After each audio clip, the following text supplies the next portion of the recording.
আস্তে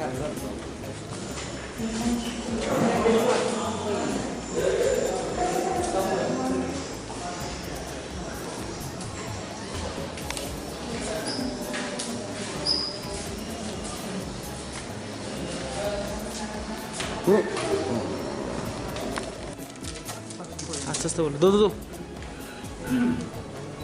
এই ক্যাটাগরিটা এ গ্রুপ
সমস্যা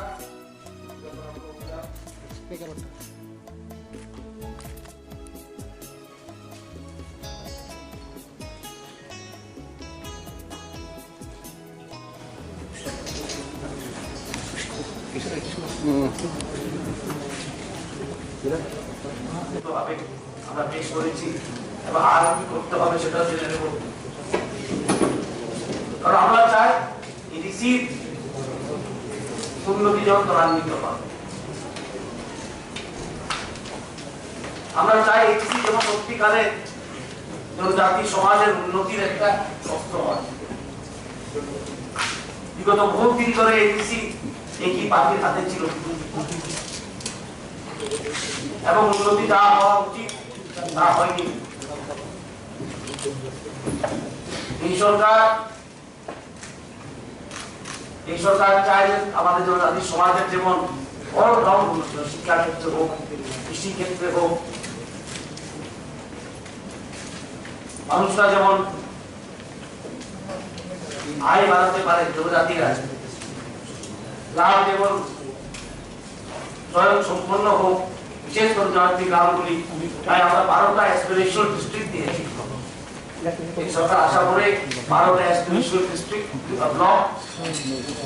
12টা অ্যাসপিরেশনাল ব্লকের সবটি জনজাতি ইডিসি এরিয়াতে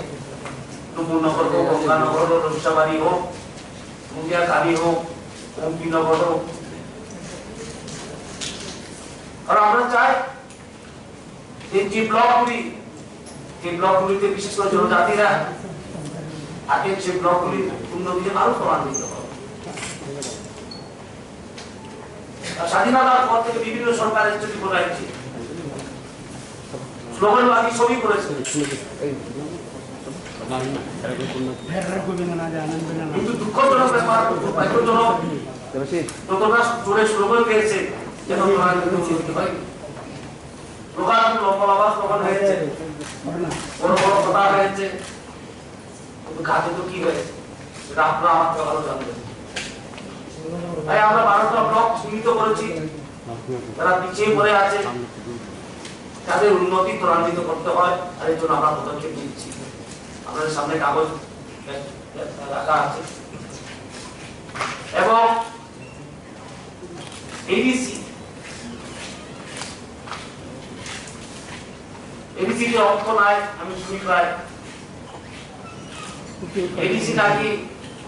জাতিদের রক্ষা কবচ, এই স্লোগান শুনেছি আমরা। দুঃখজনক ব্যাপার, আমি কারো এখানে কি বলে সমালোচনা করতে চাই না, কিন্তু যারা সত্যি সেটা বলতে হয়,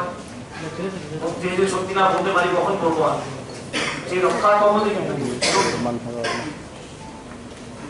রক্ষা করার মতো কিছুই ছিল রক্ষা কবচ। 80% ফান্ড করে যেত বেতন দেওয়ার জন্য,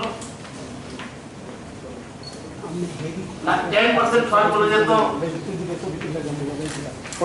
মেইনটেনেন্স খরচ, আর 10% ফান্ড থাকতো মুখ্যমন্ত্রী। আমাদের সম্মান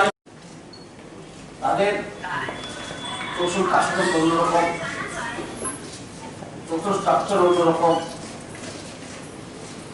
কিন্তু আমরা এই ভাবে বিশ্বাস করি যে সমাজকে ছেড়ে, সমাজকে বাদ দিয়ে কোন জাতির উন্নতি হয়। তাই আজকে আমাদের সম্মানীয় মুখ্যমন্ত্রী এই মিটিং ডেকেছেন সমাজ পক্ষের সঙ্গে এবং আদান প্রদান হবে।